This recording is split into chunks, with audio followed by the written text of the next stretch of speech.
Yavapai Broadcasting and the City of Cottonwood proudly present Inside Cottonwood, an inside look at the decisions and issues of the City of Cottonwood. Brought to you by Arizona Smile Designers. Here's Cottonwood City Manager Doug Bartosh. Hello, and welcome to Inside Cottonwood. I'm your host, Doug Bartosh, also your city manager, and I'm here with a guest today, Richard Faust, who has been with the city for a lot of years, but right now he's serving as our general manager for community services, which includes parks and recreation, and certainly the recreation center, also our library facilities, and he oversees our transit services as well, right, which have really been going through some significant changes, and that's why we brought Richard in today, was to talk about those changes. But about a year ago, we transitioned over to the operation or management of NAPTA over to, or CAT over to NAPTA. That's right.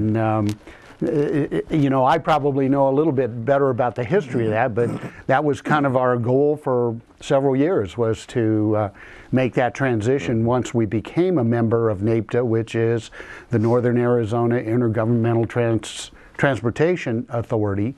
We became a member of that, which included Flagstaff, Sedona, and CAT, and Yavapai County, and several other entities. And so we made that transition last January, and after about a year's experience, we've determined that it really isn't in our best interest to become part of that, our interest really lies here in the Verde Valley, and we want to look for opportunities to really expand the transit opportunities here in the Verde Valley. But so talk a little bit about the transition, because I know you've been really busy in bringing CAT, and we've been asked to take on Lynx as well. So talk a little bit about that whole process and where we're going. It was a good summary, Doug. I think that, you know, we've been on this roller coaster ride now for a little over a year. It's been probably a year and 9 months in reality, and we really thought that everything was going well and would be going well as we move forward with NAPTA. And they, again, as you had identified, they're out of Flagstaff. They're a great group of individuals. They're a tremendous public transportation authority, and they've set a high mark as their bar to reach and everything, and they're very good at what they do. The big problem is, and one of the things that seemed to be instrumental in the circumstances with Clarkdale being a stakeholder, Cottonwood being a stakeholder in Yavapai County, and also Sedona, was that it seems that they're farther removed. They're not localized here, and so they don't hear as it pertains to the local interest. And I think that could be partially true, and you know, we've heard an awful lot about that. And so as we move forward, and Sedona made contact with us last August and September of 2011, after everything transpired, where we had some serious problems with transportation because we lost all of our HERF revenues, the highway user revenue funds. They were swept away by the state. We also lost all of the LTAF-2, which is the local transportation assistance funding, and that was all taken out by 2010, and really was instrumental in affecting most transportation agencies statewide, and it was really a heavy hit, and it was deep into the pockets of every community. And so we had to make some shifts as of July 1, 2011. Well, by September, Sedona came to the table and said, hey, we're really more concerned about the vision of the future with our people in the Verde Lynx. You know, would you come to the table and talk with us? And so we realistically felt, well, that's something we would like to do, and maybe look at reintegration of that possibility of bringing transit systems back into the management fold of Cottonwood itself. Over those 3 months to 4 months now since September, we've been busy, and it's been one of those things where I guess I didn't realize, but we were right on the cusp of where we had to file all of our our grant documents. And so we had to file grant documents with the state, and we had to file again with the state, actually also through NACOG, Northern Arizona Council of Governments. And so we've been dutifully doing that. But again, I think that this has been a roller coaster ride, because when we went through the cuts in July with NAPTA, we went from three ridership routes, from the red line, the green line, and the blue line. And we eliminated the green line completely, and we absorbed a lot of it with the blue and the red. And so that was mainly the problem that we had, because of the deep cuts that happened where we normally were receiving those funds from HERF and LTAF too. They're gone, and we don't know when they're going to come back. We hope that they'll be back as the state maybe realizes that the budget is coming back, and we're getting more funding. So once that happens, maybe more of it will be filtered back in. Well, and we should probably back up and explain HERF is Highway User Revenue Funds, which is what people fund through their gasoline purchases. That's right. And that helps us with roadways, with transit systems, and those things that are transportation related.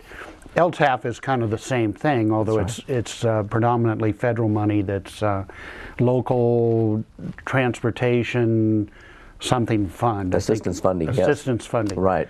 And so both of those were substantially impacted in this economic recession, and most cities across the state lost just about all that funding. Certainly LTAF and LTAF2 and our HERF funds have been substantially reduced, which went predominantly to support our roadway improvements, but transit as well. And so, and then I think the other thing that people need to know is that transit, regardless of where it is predominantly supported through grants that come from the federal government through the local Arizona Department of Transportation. And I think probably our transit system gets about 80% of its funding through federal grants. That's correct. No, that's very true. We derive from rural transportation funding, which is what they call the Section 5311 grant funds from the federal government.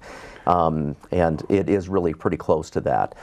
So most of the communities as you look at the stakeholders involved with both the Cottonwood Area Transit and the Verde Lynx together, you're looking at the city of Sedona, town of Clarkdale, city of Cottonwood, and Yavapai County. The totals fluctuate from year to year, but we're really close to, I think, an amount of around 300,000 that those communities together pool into a fund, and then it's utilized in conjunction with match monies then from the state ADOT, from Arizona Department of Transportation then, which they receive their funding through a funnel system through, like you said, the Federal Transportation Administration. And so that's where we get that, and we apply for that. And there's now 23 communities in the state of Arizona that are filing for those Section 5311 grant funds for rural transportation. So we're in a situation where there's a lot of competition for those funds. So our hope is that we'll come out smelling good on this time around, and maybe we'll get more assistance funding as we move forward. We'll just have to wait and see. The one thing that I know when we entered into the conversations both with the county, with Chip Davis, and then also with Gail Mayberry, their council, with Clarkdale, Sedona, and their city council, and the Cottonwood and our council, is again the concern for local and the push for local, the local vision, and being able to try to leverage our dollars as best we can for those people within the Verde Valley. And that's where it realistically comes down to, the rubber meets the road, is that we want the monies going directly to those citizens to assist them wherever we can. And we have a lot of assistance possibilities, even with right now working with what they call Section 5317 grant funding, and we're trying to work that out right now. We're going through a lot of the grant meetings with Northern Arizona Council of Government with the budget and how we can go about doing that. But that normally is for assistance for paratransit, for ADA and ADA Plus programming, for Americans with Disabilities Act programming, and then also for taxi vouchers. And so we're trying to work with a lot of this. NAPTA is very good at that, but again, a lot of those fundings, or a lot of that funding has been used in the Flagstaff area also, and we really want to concentrate that funding here as best we can. Let's go ahead and take our first break and come back and join us and learn a little bit more about our transit system here in the Verde Valley.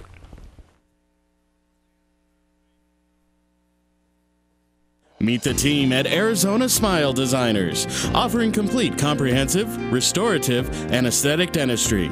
Dr. Vergara and Dr. Lord specialize in dental health, implants, and cosmetic dental procedures. Expert staff and state-of-the-art equipment bring forth the most from your smile. Dr. Ripplinger conveniently comes to Arizona Smile Designers for oral surgery and complicated procedures. Visit Arizona Smile Designers at 350 South Willard in Cottonwood. Insurance and new patients are welcome. Call 634-8610. Welcome back to Inside Cottonwood. I'm your host, Doug Bartosh, and we're here with Richard Faust, who's our General Manager of Community Services for the City of Cottonwood. And we're talking about our transit system, predominantly CAT, the Cottonwood Area Transit, and also Lynx, which is the connection between Cottonwood and Sedona. But, you know, I think one of the things that we didn't mention is Cottonwood has been in the transit business for a lot of years. That's right. Probably over 20 years, I would think. That's correct. So, I mean, the city really has a lot of history with that, and I think that was the other reason that we looked at taking it back. And ultimately, I think what we were trying to do is, as you already mentioned, we were concerned about the cost of being affiliated with NAPTA, and we wanted to make sure that we were absolutely getting the best possible service for the available dollars. And we already talked about how depleted some of those dollars have been. Right. And when we don't use HERF money or LTAF money, we don't have that available to support the program. We have to take it out of our general fund, which is the same fund that, you know, they're then competing against police and fire and, you know, roadways and parks and rec, and so it gets to be a real balancing act as to, you know, what do you fund first? And in this downturn, I mean, those have been the questions that we've been asking. So anyway, we have had to cut one route. We've tried to make that as painless as possible, and we worked pretty extensively with our partners, which is Yavapai County, because we service the Verde villages, and then the town of Clarkdale, because we also service Clarkdale. But you know, we are looking, and you mentioned this during the break, I mean, we really have gotten just tremendous support from ADOT in terms of this transitioning CAT back into the city, and I know we're trying to recover from the recession, and even this year, the state legislature is talking about potentially returning more of our HERF funds, so that'll help. But what do you see on the horizon, Richard, in terms of our transit here in the Verde Valley? Yeah, I think that's a good question, Doug. And I know that I've been to several of the transportation and transit meetings statewide. Their concerns are the same as ours, and that is reinfusing HERF monies back in order to support both roadway construction, keeping roads built up the way they're supposed to be, and transit, and providing for transit for, you know, people and individuals. Gas prices are getting higher. They're going to continue getting higher. We already know that. We forecasted that 2 years ago. We knew we were going to be hitting the $4 a gallon mark. Our hopes are it doesn't go any higher than that, because it does affect even the transportation aspect, because we buy large amounts of gasoline. But on the horizon, I think that the reinfusing of HERF monies will definitely assist, and I think that that's one of the big things, and it will help us immensely, so especially with frequency, and we're definitely looking at that. We'll be doing, and like you had indicated, the Arizona Department of Transportation, ADOT Transportation Division, their main concern is to help build us up. They're very They enjoy working with us. We, again, have a long history. Again, like you said, we have around 22 to 23 years historically with the state and running a transit organization. And I think they're willing to come right alongside us and do whatever to help us. We'll be going through budget here fairly quickly with them. The main thing that we're interested in right now also is actually developing a survey from a consultant standpoint from the state, and the state will hire a consultant agency. They will come in and they'll analyze and they'll do an analysis of all of our program, all of our ridership. They'll take all of the ridership and all of the frequency of the buses and pretty much give us maybe a better idea of a direction we need to go. We're definitely looking at do we run weekends? How, are we going to have funding for running weekends for the Cottonwood area transit? We had requests the other day from the Lynx, because there's people from Sedona that would like to utilize our services in Cottonwood, but we don't have a service running right now on the weekends, where the Lynx actually does. We're running 7 days a week with the Lynx from 7 o'clock in the morning until 6 o'clock at night. And the same thing goes with CAT. The Cottonwood area transit, we're running Monday through Friday from 7 o'clock in the morning until 6 o'clock at night. So we're spreading it out. It's just our frequency we're going to need to take a look at. Visioning for the future is really it's something we all need to do. We're looking at Camp Verde. We're looking at the tribe, the Yavapai Apache tribe right now is looking at transporting their people from Middle Verde all the way up into Clarkdale, and from Clarkdale back through the Camp Verde and Middle Verde. If that were to transpire, they were supposedly getting a $325,000 FTA grant for a Federal Transportation Administration grant. I don't know whether they've actually received that yet, but we have been in touch with them. And the main thing is we're trying to leverage dollars in order to provide more access and more transportation opportunities and frequency for people. This would give us an opportunity to bring in Camp Verde people and then bring Cottonwood people down to Camp Verde or whatever. But as we vision and as we look at this possibility, we're looking at Village of Oak Creek. They would like services. We're also looking at Beaver Creek. They are currently receiving 5311 funding, which is rural transportation funding, and they do have a bus. They would like to connect up as a connector route with the Lynx. There's possibilities in Montezuma. We've also heard from Jerome. We've heard from the college to expand services over to Prescott. And this is one of the things that definitely is interesting to our city council. Our council is very, very, I think, visionary as it pertains to how can we affect transferring people. How can we get people from one location to another, and will that possibility ever exist on getting people over to the Prescott side of the mountain? I believe that it will. But again, we're going to need to have more stakeholders and partners involved in order to leverage more dollars from the state and from the federal government. But it looks like a good pathway, and it's one that we're trying to research right now, and it's kind of fun. It's rather interesting on how we can help our citizens more in the future. Well, and certainly I think you're always much more successful in terms of grant funding if it's a partnership. That's right. And we've had a very successful partnership with Yavapai County and the town of Clarkdale related to transit, and now Sedona. And certainly, as you have indicated, I've certainly heard from the other jurisdiction in the area of, God, we'd love to become a part of the transportation system here. So definitely so. And it's definitely needed. So it is, very much so. Let's take our next break, and then we'll come up and come back and kind of finish up with where we go from here. Come back and join us.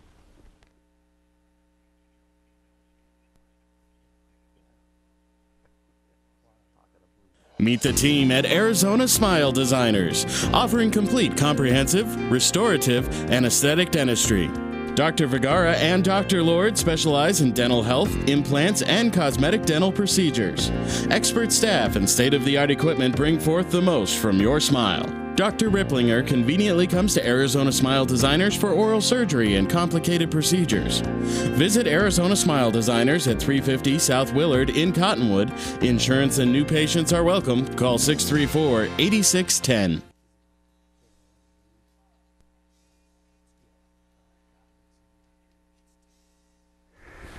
Hello, welcome back to Inside Cottonwood. I'm your host, Doug Bartosh, and I'm here with Richard Faust, our General Manager for Community Services for the City of Cottonwood, and we're talking transit. You know, and one of the reasons that transit is so important, not only here in Cottonwood, but it's just become really apparent that it's important across the Verde Valley, is getting people just in our community to, you know, all our medical facilities. Certainly there's a lot of shopping here in Cottonwood with Walmart and our various stores. Just a ton of reasons that we really need transit to go to these outlying areas around the Verde Valley to bring people to what are really basic needs, to attend, you know, to their medical needs, to shop for groceries, those kind of things. And not everybody can afford a car or is capable of driving anymore. That's right. And as you mentioned, gas is almost $4, and I was just out in California and it was over $4. And so I think we're going to, by summer, I think we're going to hit the $5 mark, at least in some areas of the country, which is really pretty scary. So that'll drive the demand for even more transit users. And clearly we've seen that in our own system. You know, looking at the data on Lynx, that connection between Sedona and Cottonwood, and we know that that's predominantly a you know, a work route. I mean, people who work in Sedona or work in Cottonwood, and although it's much more likely, I think, people working in Sedona and transiting from Cottonwood, I mean, the ridership on that is just skyrocketed, and it's continuing to grow. And that's pretty much the issue there is they're running pretty close to 4,000 ridership per month, and it's actually growing. It has been for the last year, actually the last 2 years. I don't think that there's actually been a dip in the amount of ridership in any given month. It just continues to climb little bits by little bits. Again, the one imperative issue that makes a transit agency successful is the frequency with which they can pick up passengers, and like you said, is deliver them to retail centers, getting them to medical facilities, getting them to dental, getting them to recreation site locations or the library, and that's what we do.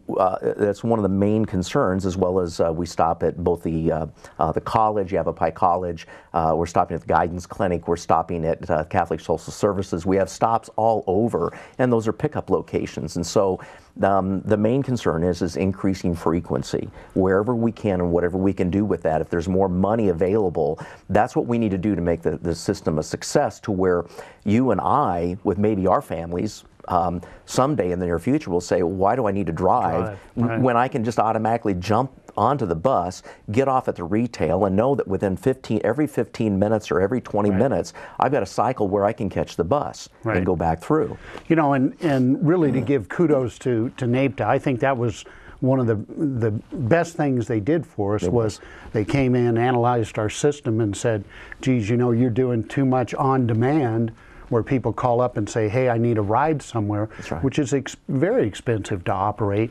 And so we created more of a fixed route system, like you were talking about, where you knew a bus was going to be there every, so it became dependable, you knew it was going to be there. And then those who couldn't walk to a stop or for some reason weren't able to use the fixed route, they still had the on-demand. But what we saw was the fixed route usage went up substantially, and the on-demand went down substantially. And again, the cost of the fixed route is much less than on-demand. And so NAPTA got us on the right track in terms of that setup, and I think that's helped us tremendously. We definitely are beneficiaries of that, and I know what you're indicating. Demand costs, when you pick up the phone and say I need to be picked up at the doctor's office. In reality, it runs the public funds $19 to $20, you know, per ride as it pertains to that on ridership. And when you do a fixed route system, it's more like 10 to 11, so it's almost cut by 50% on those costs for a fixed route system. So you can see the advantage on leveraging dollars, again, public monies, and that's what we're about, and that's what makes this also a success. But they did a very good job on doing that, and we are the beneficiaries, and we'll continue that service where we can. You know, and I know the other thing that they started too was a taxi voucher system. Again, I think kind of focused on that on demand, where, you know, potentially a taxi service can do it cheaper then we can do it. And how's that going? Is that I think they had a limited amount of money on that, but it seemed like they were getting a lot of interest in that as well. They did. We have a public forum on Thursday night of this week also, just to let you know, at 6 o'clock at the Recreation Center at the Verde room in the Banquet Center side. And we'll be going over some of that money that we're trying to attach ourselves into also. But you're right, the taxi voucher program is off and running. We had 120 people that were utilizing this system about 2 months ago. Now it's up to about 170. So we have 170 people that are actually obtaining vouchers, and then they're giving them to the taxi companies and utilizing that. That extends the hours after 6 o'clock at night. And that's what it does, is it gives them the opportunity, because it runs 24/7. You can run a taxi service 24/7. You give them the voucher, and then you can go wherever. It's exceptional for those individuals who are, in reality, the ADA paratransit people, those who are disabled, those who are elderly and need assistance. That's what that money is for. It's specifically guidelined for those people, and you have to fill out a lot of the forms and everything. But again, it's a tremendous service, and it offers after hours beyond the normal ADA paratransit capabilities. So it's great. It's working well. You know, and I think that's another important piece of this that we haven't mentioned is the environmental benefits of having a transit system where not everybody's relying on fossil, burning cars and fossil fuel burning cars. And so we are trying to expand transit, and we're trying to encourage people to ride their bicycles by creating more bicycle routes throughout the city. If you'll notice on 12th Street, we're kind of experimenting with what they call sharrows, so that people know that bicycles should be allowed to share the lanes as well. And you'll see a lot more of those around the city, as well as trails, and also pedestrian trails. We're trying to improve those. We have a bicycle plan, we have a trail plan, and it's just slowly but surely funding those so we can get them in place. But that's obviously the future of our country. Is we've got to reduce our dependence on fossil fuels, and not only because it's getting more and more expensive and difficult to get, but it does pollute our world, and so where we can reduce dependence on that, the better. And certainly riding and walking is a lot more beneficial for our health. Yes, it definitely is, Doug. So anyway, the last thing that you may want to put out there is we're looking for a transit manager. Well, that's correct. We are. We're definitely looking for someone who's experienced, that has run a transit system, that has management capabilities and running probably a moderate to a heavy transit system, because when you combine both the Verde Lynx and the Cottonwood area transit system, the two of them it's pretty hefty, and it's quite a program to run and operate. So we definitely are. And if you feel that you are definitely capable and qualified and have the knowledge, skills, and abilities, go down to Human Resources in Cottonwood on Main Street in Old Town and pick up an application and get it back to Iris Dobler, the Human Resources Manager. Or you can get a application off the city's website as well. That's correct. But again, I think it's going to be critical to get somebody that has that experience in transit systems, so that they can take it to that next level. And that's correct. That knowledge of how to write grants and seek out that funding that's going to help us make that transit system even better and better. I agree. Thank you, Richard, for joining us today. And certainly, if you have any questions about CAT or Lynx, make sure you call Richard. I know they've been putting the phone number up. But if nothing else, you don't recall the number, call City Hall, 634-5526. And again, go to the city's website. It's a great resource for information about the city. Thank you for joining us here on Inside Cottonwood, and we look forward to joining you again soon.